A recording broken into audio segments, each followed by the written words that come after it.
Let me ask you something. Have you ever watched someone spend years disrespecting the one person who held their life together, and then act shocked when the support finally disappears? Because that's exactly what happened when my aunt looked my sister in the eye, called her a disgrace, and told her she didn't need anything from her. My sister smiled, calmly, and made sure she never got anything from us again. And the fallout? Oh, it was glorious. Growing up, my family looked peaceful from the outside, but inside, there were cracks everywhere. My older sister, Ria, was the type of person who could look a problem straight in the eye and say, "No, that's not right." It scared adults, especially our mother. My mom was a traditional, deeply devout Christian Filipina, the kind of woman who believed sacrifice was a moral destiny. She grew up in poverty, shared meals with 8 siblings, paid her way out of a life most people can't imagine, and when she made it to the US, she carried all of them, financially, emotionally, on her back. My sister hated that. Not because she didn't care about the family, but because she saw what I couldn't see at the time. Our mother wasn't just helping. She was being drained. Ria used to say, "Mom works 2 jobs, but somehow they're the ones living comfortably." I didn't get it. Not until much later. And then came the breaking point. A massive fight when Ria was in high school. Words so sharp they cut the relationship clean in half. Ria moved out and didn't speak to our mother for 5 full years. But she survived. She worked full-time, put herself through college, and built her own life without a single dollar from anyone. I remember seeing her at my high school graduation. Awkward, unsure, hopeful. And that was the day she and Mom finally reconciled. But the scars? They were still there. 2 years ago, when my mom passed away, everything felt surreal. My dad fell apart. I was grieving. And Ria, the one everyone always called too emotional or too stubborn, stepped up in every way. She arranged the funeral, handled the estate, took over responsibilities that weren't even hers.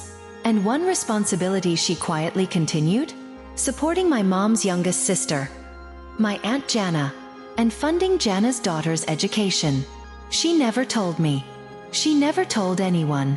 She just did it because it was the right thing to do. Or so we thought. Fast forward to last year. Ria and I decided to fly to the Philippines for the holidays. Partly to reconnect, partly to breathe after everything we'd lost. When we visited my Aunt Jana, I felt nervous. She'd always had a sharp tongue, but she was family. I wanted things to go well.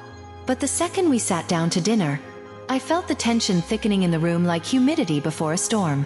Jana talked about my mother, softly, nostalgically, and for a moment, I thought this might be a healing moment. Then she turned her eyes on Ria. Her voice sharpened. "Why did you stop talking to your mother? Why did you leave her? That's not how a good daughter acts." Ria didn't respond. She just stared, eyes cold but calm. But Jana wasn't finished. "You were always too headstrong. Not ladylike.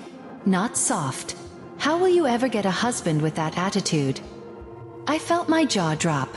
Then, as if she was determined to attack every female within arm's reach, she turned to me. "Don't be like your sister. You need to follow God's plan. Do you even have a boyfriend yet? You're getting old." I opened my mouth to defend Ria, but she lifted a hand. A silent signal. She was done being quiet. My sister leaned forward, voice low and dangerous. "Jana, why did you drop out of college when Mom was paying for it? Why did you get pregnant by a married businessman? Did you really think he'd leave his wife for you?" You could practically hear the oxygen leave the room. Jana's face twisted in rage. "How dare you come into my house, eat my food, and disrespect me?" Ria stayed calm, eerily calm.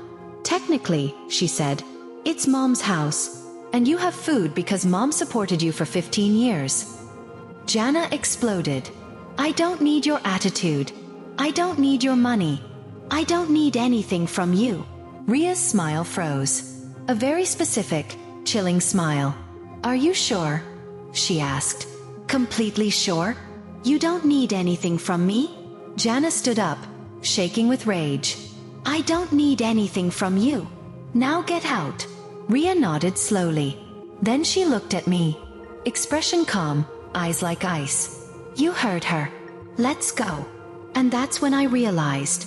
Jana had just cut the only lifeline she'd had for 15 years. With one pride-fueled outburst. She'd burned her own bridge. We got back to the hotel. Ria sat on the bed, opened her phone, and without a word, canceled the automatic transfer of funds. That was it. No yelling. No revenge speech. No dramatic exit. Just a soft click on a banking app. And then she put her phone away and said, "Beach tomorrow? I want a piña colada." We spent the rest of the week lounging by the ocean, seeing cousins, and laughing like we hadn't in years.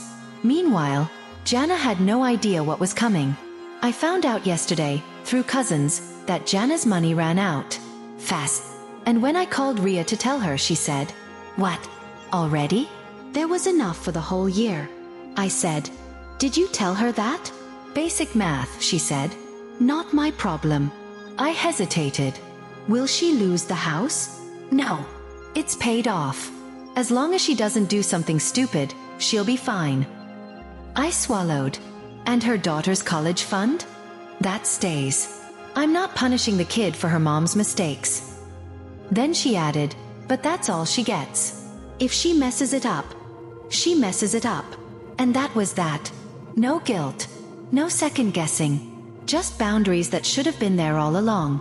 My aunt, who had spent years insulting my mother, draining her finances, and belittling my sister, finally felt what life was like without the support she claimed she didn't need. The sudden silence of an empty bank account. The realization that words have consequences. The panic of understanding, too late, the value of what she'd thrown away. Meanwhile, my sister? She slept peacefully. Vacationed peacefully. Lived peacefully. Because for the first time in her life, Ria wasn't carrying someone else's weight. It wasn't loud revenge. Or dramatic revenge. It was simply letting someone experience the life they said they wanted. And honestly, it was perfect. Sometimes the most powerful revenge isn't screaming, fighting, or proving your worth. Sometimes it's stepping back and letting people feel the consequences of their own arrogance. My sister didn't destroy Jana's life. She simply stopped being the one saving it. And oh, karma did the rest.